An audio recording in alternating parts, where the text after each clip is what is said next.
It's August, the year 2002, and Christina Aguilera is loving life.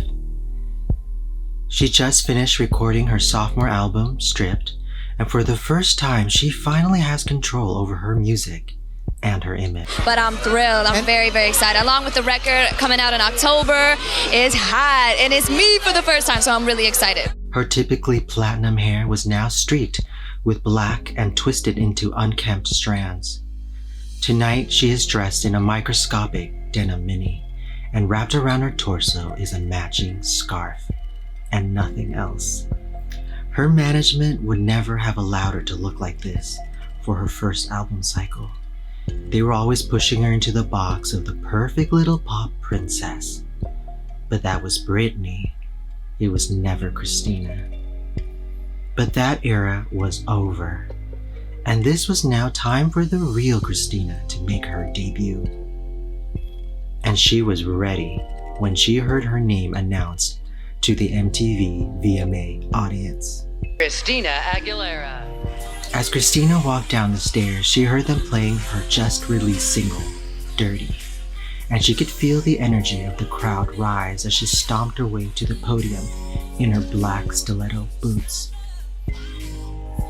What's up, New York City? I'm here to present the MTV Video Music Award for Best Male Video. The nominees for the award were Craig David for Walking Away, Enrique Iglesias for Hero, Eminem for Without Me, Elton John for This Train Don't Stop There Anymore, Nelly for Number One, and finally Usher for You Got It Bad. Christina took a deep breath and then opened the envelope. Interesting. Eminem! The camera cuts to a seemingly stunned Eminem. Was it purely just shocked that he had won, or was it more? Was it also the face of a man realizing that MTV had orchestrated what could be a very uncomfortable moment? Because at this point, MTV, the whole audience, viewers at home, and their mamas knew that Eminem and Christina had major beef. Junior fight.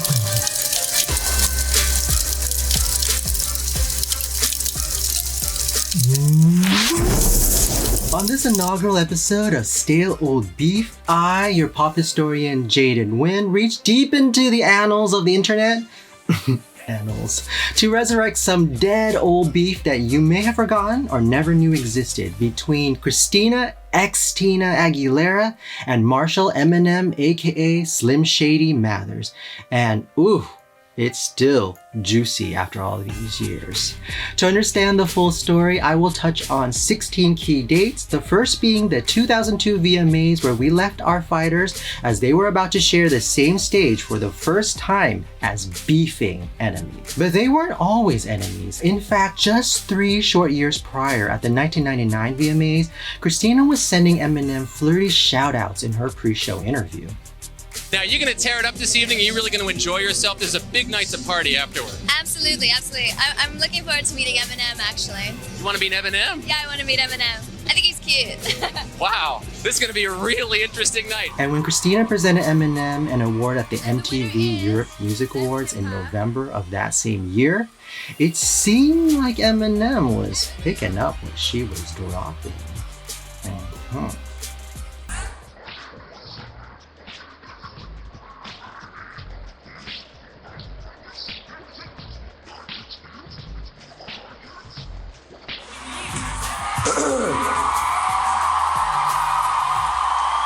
What's going on, Dublin? Thank you very much. First of all, I don't even know if I want this award. I might just take Christina home tonight.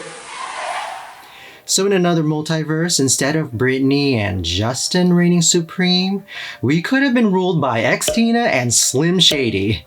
Geez, that would have been dirty with at least 3 R's. At least. But where did it all go wrong? Because by the time Eminem dropped the lead single of his much anticipated The Marshall Mathers LP in 2000, it was clear that the flirtations were done. Instead, the lyrics of The Real Slim Shady, which took aim at people like Pam and Tommy Lee, Will Smith, and pop singers in general, targeted Christina with the biggest missiles. The lyrics claimed that Christina had performed an intimate act with both the host of Total Request Live, TRL, Carson Daly, and the frontman of the rock band Limp Bizkit, Fred Durst. Furthermore, M raps that Christina had given M VD also. So the song became a big hit, reaching number 4 on the Billboard Hot 100, so Christina could not escape the song or questions about M during this period. Only 3 months later, Eminem released a second song called Off the Wall with rapper Redman. Eminem opens the song by dragging Christina, and I don't even mean drag her, sis. The lyrics literally describe dragging Christina by her hair across the Sahara Desert. This second song was not a big hit, but strangely enough was featured on the soundtrack of The Nutty Professor 2. Yes, that nutty movie where Eddie Murphy plays a whole family, and Janet Jackson's in that movie too. Interestingly enough, as you recall, Redman later also collaborated with Christina on Dirty in the year 2002. When these two songs came out, Christina was just as confused as the rest of us as to why Eminem specifically had it out for her. Only one person could answer that, and that person was Eminem, and he did just that in an interview in 2000. 1999 had just been the best year of Eminem's life. His second album, the Slim Shady LP, sold 283,000 copies in its very first week. It had reached number 1 on the rap album charts, and almost 1 year later was still charting. He had come a long way since his first album, Infinite. It actually sold only 1,000 copies total. I'm with MTV right now. Hi, my name is what? My name is Slim Shady. I used to live in this house. And Eminem had no plans on slowing down now. On top of his career, he had secretly gotten married to his high school sweetheart and mother to his daughter. He had met Kim when they were both teens, and even though they had their problems, he loved her. His sudden rise to stardom was putting a little bit of a strain on their relationship though, and M thought it wise to keep their marriage out of the press so that the public would just focus on his music and not his personal life. Then the phone rings. It's someone from his team telling him to turn on MTV. What M saw on the television made him see red.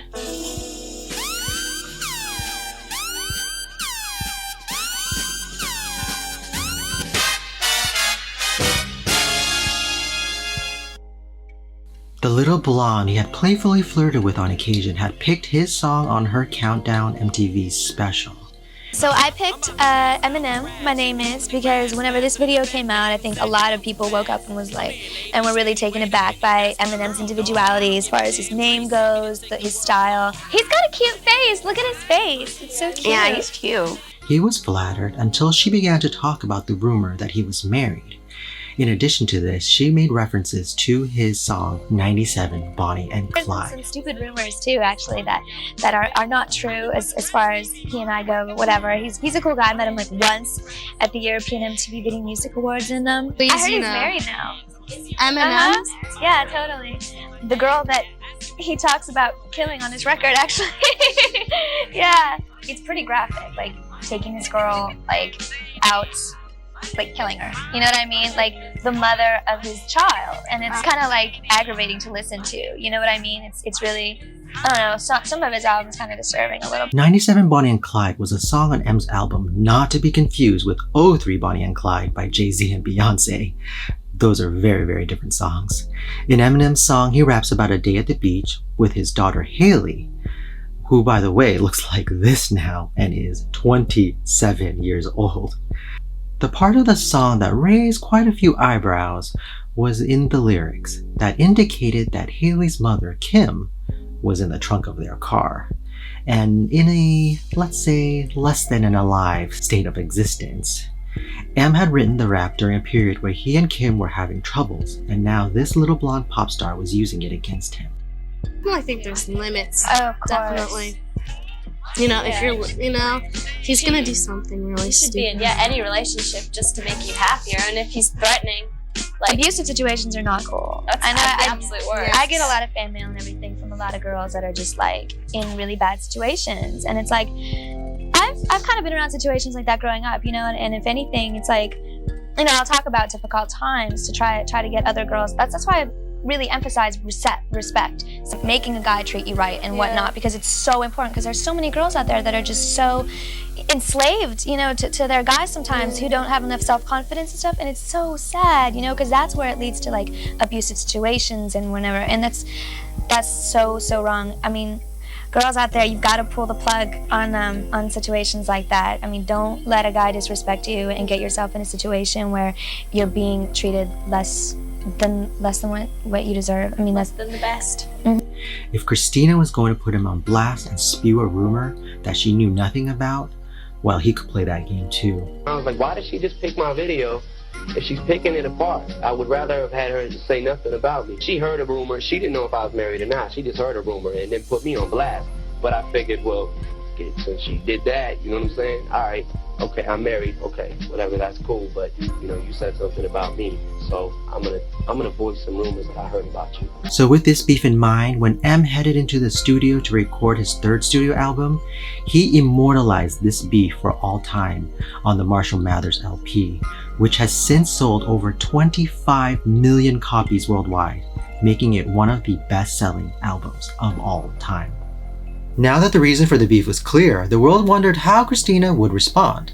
At the 2000 VMAs, Christina threw a little bit of shade back at Mr. Slim Shady himself, with an assist from her frenemy, Ms. Britney Jean Spears. Tonight has been an amazing night for the both of us. Yes, it has. Getting to perform on stage at Radio City, meeting Janet Jackson, Eminem. Anyway. At the same VMAs, Christina also performed with Fred Durst, who, if you recall, was also name-checked in Eminem's song. And here's a little bonus beef nugget for you. After Fred Durst received backlash for performing with a pop star like Christina, because at the time Limp Bizkit actually had fans, and these fans actually thought that Limp Bizkit was hardcore. So these fans actually were mad, and they were accusing Fred of turning pop. So in response to that, Freddie told reporters that, quote, he did it for the nookie, further stoking the flames and the rumors against Christina. Of course, Christina firmly denied his assertions. According to her, the nookie jar was firmly closed, at least when it came to Fred. So Christina, though, can take solace in the fact that there is now nary a corner of the annals of the internet that Freddie nor the Limp Boys can hide from public mockery. Freddie could stick his head up his chocolate starfish and he'd still hear us laughing. Karma is a cat. Starting in 2001, Christina began writing and recording her classic album Stripped, which included hits Dirty, Beautiful, and Fighter. The album also included the single Can't Hold Us Down, about female empowerment and equality, which many believe contain lyrics aimed at Eminem and possibly Fred Durst as well. In the song, she describes men making up false rumors and how it must be to make up for other micro deficiencies, if you know what she means. And that brings us back to that moment at the 2002 VMAs where MTV orchestrated Christina presenting the Moon Man to Eminem. So did these two featherweights lay the smack down on each other on stage? Did they shout at each other? Although I can't really imagine Eminem ever winning a shouting match against Christina. Interesting. Eminem.